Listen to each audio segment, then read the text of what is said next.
Folks, it was just a couple of days since I last put out my arena guide or arena showcase for the team that I'm using inside the redone arenas of Watcher of Realms. Today, we had the arena switch, and I spent pretty much the entire day going through some different team compositions using a lot of different heroes, and I have a couple of different options that I'd like to share with you guys that I think are going to work quite well, and I'll give some substitutions and everything like that as well in case you don't have these particular heroes. So let's go ahead and let's talk about the anti-air. So what has changed? Well, anti-air previously was essentially just either you had INGRID or you had something very similar to that, right? Essentially, INGRID was the way to go, and that's pretty much what you needed. You needed INGRID if you were going to try to go for Overlord or any sort of a higher rank inside the arena. Things haven't changed in the way that, you know, you're not locked into certain heroes, but they have changed in the way that we have more heroes that are potential options. So as we can see here, there's not really too much going on in terms of, like, you know, differences. I think this is probably still going to update. I don't think we're going to see like a lot of Mari use and stuff like that later on, and I have a feeling these aren't the most accurate just because we're still adjusting to the new season coming out, essentially, and, you know, players that are using different heroes a little bit more. Lady Alexandria is an absolutely fantastic option, but INGRID is not going to be one of the options that we're talking about today. Long-winded way to say that. As you may have seen, this is actually the particular team that I am using here. So, of course, I have Eovar as my lead. If you don't have Eovar, another few options would work quite well. Now, I would not actually recommend Araka as your faction leader if you don't have Eovar. She's going to give you better, you know, bonuses in terms of stats and stuff like that compared to the Epic Lords. But in my opinion, at least, the damage difference is going to be quite substantial. So she's very much a kind of throw, you know, some debuffs on the enemy and, you know, hope for damage over the long run. Whereas in this arena, especially, you definitely need immediate burst damage, no questions asked. So I wouldn't use her. I would use one of the Epic Lords if you have them. Next up, we have Yuri. Yuri is definitely going to be hard to replace. In her particular position, you could use Silas, you could use Hex, you could technically use Sargok, any sort of a really good marksman DPS. If you're lower in the arenas, you can be using your Idrils, you can be using your Briennes, of course. Any sort of a marksman DPS is going to work perfectly fine. Esme, if you're really in a pinch, I suppose. Apart from that, so I'll go ahead and focus by marksman here, because I think marksmen are definitely, and piercers specifically, are going to be the way to essentially beat this content. So those are your options. You could also use a Hatsuit, but I think for my account, at least, I've struggled to get the DPS out of her that I would need to use her in this position. We have Theowen coming in next. Theowen, most people should have a copy of him by now. If you don't, that is unfortunate. He is one of the first starters that you can pull from, so the 4 starting heroes there, essentially. Theowen, again, is going to be fairly hard to replace, but there are certainly some options. So another option that you could use, actually, if you don't have a Theowen, is going to be a Mari for her slows. You could also use, you know, really anyone else that's bringing a slow as well. So, or any sort of like a CC that's just going to keep enemies in place. So realistically, you could use, I think it's Abizu maybe brings the slow, or maybe it's Aeon. It's one of the Epic Lords that do it as well. I think it's Aeon that can actually bring the slow. So that's another option if you happen to have her, but I mean, everybody has Mari, right? So this slot, you're going to have either Theowen or Mari, and it's that simple. We have Nyx coming in next. Nyx is going to be an absolutely fantastic AoE DPS hero. She's going to put out tons of damage, and she's just going to absolutely shred through those waves. My particular Nyx is A2 awakened. A lot of the times you'll hear content creators talking about how she's going to have to be A3, she's going to have to be A4, A5, you know, whatever it may be. I am in Platinum 3. With a fairly decent win rate so far this season, which I will show you here. So if we look at the... I said it was pretty decent. It's at 58%. I'll scroll through this. You can see I was fighting some of the same teams multiple times because I was just, you know, testing different builds, essentially. That's my saving grace. But the overall win rate is certainly higher than 58%. I'm just going to say it as well. Defense win rate. You're not going to be winning defenses, unfortunately, with the new meta the way it currently is. It's so timing dependent that you really just have to be manualing each fight at the end of the day, which is a bit of a shame. So yeah, Nyx you could use. If you don't have Nyx, you can easily go ahead and use somebody like a Poseidon here, a Pelagios. You could maybe use a Calypso. You really want to bring some sort of AoE DPS, right? So even bringing in the Razak could be an option. Bringing in somebody like a Kai could be an option if you're really hard-pressed for some sort of a hero to use in this particular slot. There are certainly options out there, though. So you're really, even a Maul, right? Lower end arena, use a Maul in this position, use a Brienne. Anybody with AoE capabilities is going to benefit you a lot. And then lastly, we have Diao Chan coming in. Diao Chan is strictly there for her secondary form to give us some penetration as well as attack increase in the form of inspiration. If you don't have a Diao Chan, you could use essentially a Beelzebub. You could use a Dolores, who's basically all but a forgotten champion at this point on my account. It's kind of crazy how I used to depend on her so much, and now I barely ever use her.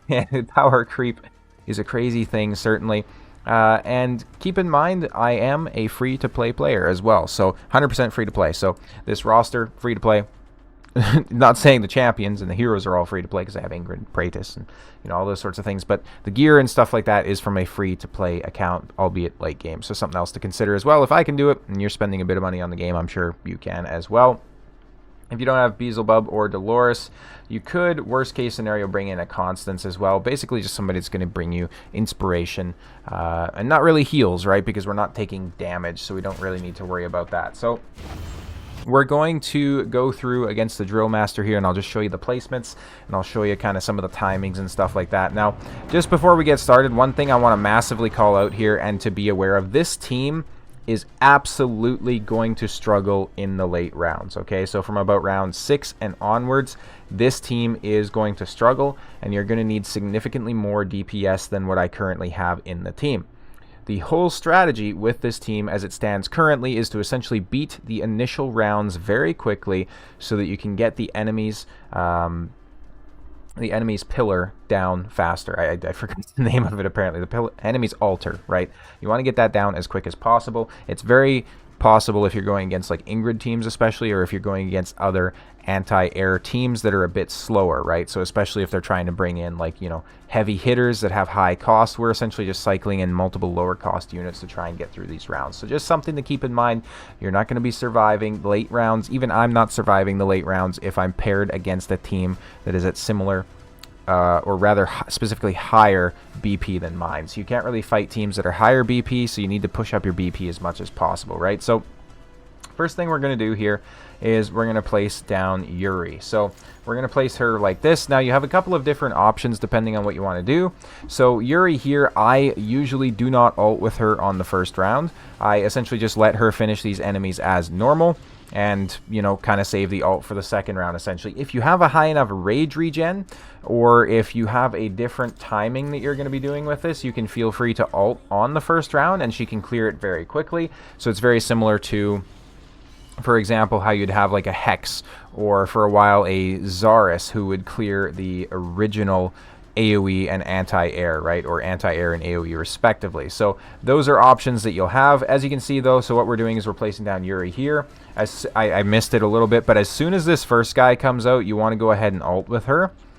Because then it's going to transfer over to the second guy because of how special her ultimate is. As soon as you have the cost, you're going to go ahead and place down Theowin in this position like so. And now, essentially, at this point, we are just going to be trying to wait to get Nyx on the field. So, also, if you can cycle your Yuri in this particular wave, that would be perfect too, because she's going to be very good at taking out those AoE mobs. If you can save her for the next round, that's fine as well. There is a little bit of RNG to it as well, based on how many slows that we get coming in from the Theowin. So you can see we're kind of getting cooked a little bit on this one. And now that I'm doing the showcase for it, is definitely the worst I've ever had her do on this, essentially. But you can see we do take them out there. Yuri is perfect because even if the enemies are outside of her ultimate range, she's still going to be able to take them out because her ultimate does bounce between, different targets. I'm not going to do an in-depth kind of analysis of each hero's kit in this particular video, but essentially, you know, you can go and look at guides if you're confused about a certain hero or something like that. And so you do definitely want this slow hero here, because as you can see, if you don't have that, they're just going to be going through so quickly that it's going to be almost impossible to kill them, right? Especially these tanky boys here. So the other way to deal with that essentially is if you have like a Silas or something that you can place there instead, or like a Sargok or some sort of a hero like that, could just bring huge DPS. This particular wave here, I do like to activate either my Yuri or my Nyx. Generally not both though, just depending on how things go. I want to save one or the other for the next wave. We already have the enemies coming forward, so it's a good time to activate there on the Nyx. Of course, you can see she was my first legendary hero, so she definitely has a special place in my heart, but she is absolutely fantastic in my opinion. So you can see very good DPS coming in there. We're now on to wave 6, so at this point here, I do like to activate Yuri, so that we can essentially just get some extra DPS there. Eovar, as soon as you have the cost, you're going to go ahead and place up top here like this. He's essentially just going to bring in some extra DPS as well. And then he's also obviously here in the Lord capability, so he's kind of extending everybody's reach as well, which is very useful.